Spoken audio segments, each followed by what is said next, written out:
Hi, I am Tom from the TomBarrington.com website. Let me take a few minutes of your time today and show you some of the features of our Tom Barrington brand Stingray leather wallets and how they are different from other Stingray wallets that you see in some department stores or tourist gift shops. Now this video might be a bit lengthy, but please bear with me as there is a lot of information to share. Now here are two Stingray leather wallets. This is a black Stingray leather wallet from a tourist gift shop. This one is a brown Stingray leather wallet from our Tom Barrington Exotic Leathers collection.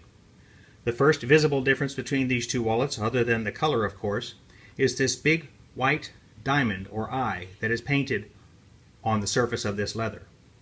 This diamond is painted on the leather by tanneries, ostensibly to highlight this area in the leather where the thorns or nodules that once protruded from the back of the stingray were sanded off, leaving these very unique spots. Some people claim that this white diamond is a natural part of stingray leather, and I have even heard some say that without it, the stingray leather isn't real.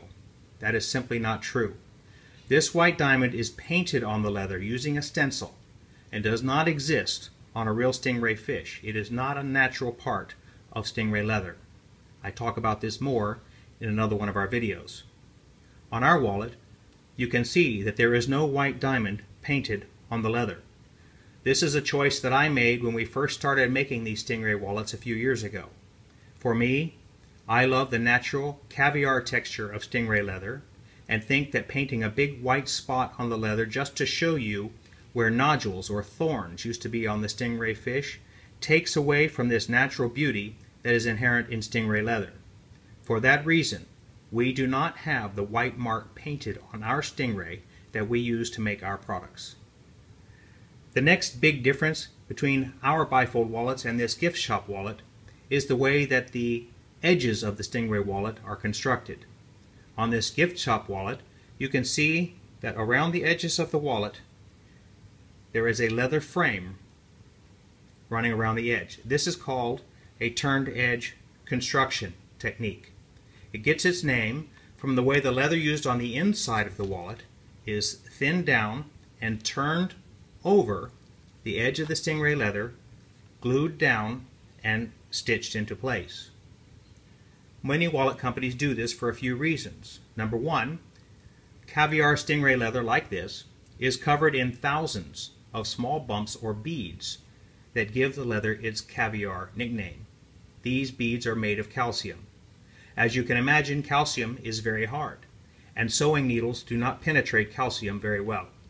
If you were able to stitch along here, or to try to stitch along here with the leather in its natural condition, the needle would bounce around and the stitching would be very ugly.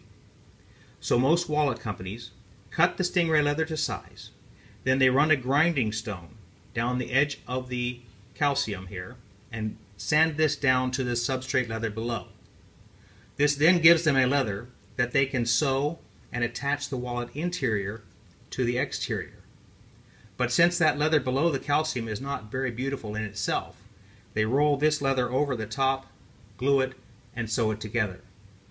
When we first started making our stingray collection a few years ago, we developed a very proprietary and unique process where we can actually cut a small channel through the calcium bumps wide enough for us to stitch in, thus eliminating this need for a turned edge construction technique. This allows us to stitch the outside and the inside of the wallet together without having to use that turned edge construction. The edges of the leather are then hand painted with a special leather dye to give them a nice professional finish. I think the wallets are more beautiful when constructed this way, and it puts more emphasis on the uninterrupted beauty of stingray leather in its natural form. Now let's look inside these wallets and talk about difference in construction between this wallet and ours. One of the first places that men's wallets start to fail is right here along the bottom of the cash compartment. During a wallet's lifetime, this area gets a lot of wear and tear. Opening and closing the wallet the many hundreds of times that you will gives this area a lot of friction, a lot of wear. Most stingray wallets, such as this gift shop wallet, take the interior leather used in the construction of this center area They thin it down on the edge, they roll it over into the cash compartment, and it's glued here along the back.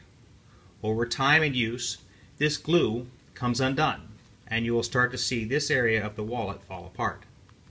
In our wallets, we take that area, that center leather, and yes, we thin it down as well, and we roll it to the back as well.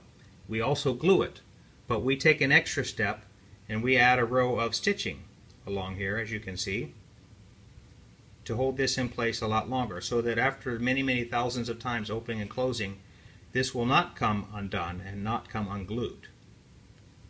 Another area where our wallet construction differs is in the way we construct the cash or the bill compartment. In this gift shop wallet, you can see here in the front of the cash compartment that about 1/4 inch of leather from the wallet interior is rolled over on the top of the fabric of the liner here and glued and stitched with a single row of stitching.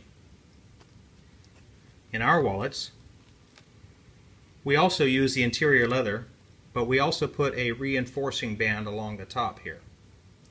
We put this reinforcing band to give us a little extra strength along here. Then we roll that leather into the cash compartment. We bring it down 3/4 of an inch instead of 1/4 inch on this department store wallet.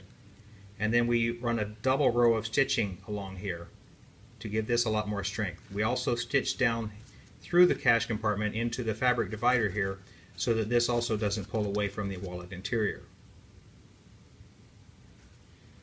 In the center divider between the two cash compartments of this gift shop wallet, there is a strip of leather used to finish this off. This leather is cut and rolled over the top of this center divider. It's glued, and then a single row of stitching is run along here. This leather is rolled over the top of the divider, and in the back you can see that leather comes down only about 1/4 of an inch. There is no stitching on the back, and it's simply glued. The stitching actually is down here. It doesn't really help to hold this leather in place very long, so with a lot of use in this area, this tends to come unglued from the sweat and oils on your hand. This glue comes apart and this starts pulling away from the center divider. The way we construct the wallets that we make in our center divider, like I showed you before, this front section, we take this leather, we bring this down 3/4 of an inch. We have a double row of stitching again, but then we also roll that leather over so that it completely encompasses both stitch rows on the back, so that you have a really good strong bond between the leather and the fabric, so that after years of use this will not pull away from that center divider. Now in this video I have pointed out the most important differences between the Stingray leather wallets that we make under the Tom Barrington brand and the wallets that you will find in many tourist or gift shops. We build our wallets to highlight the natural textures of the exotic leathers we make them with, as well as to give you a more durable product that you can use for many years to come. Thank you for listening. Please be sure to check out all of our exotic leather products on our tombarrington.com website.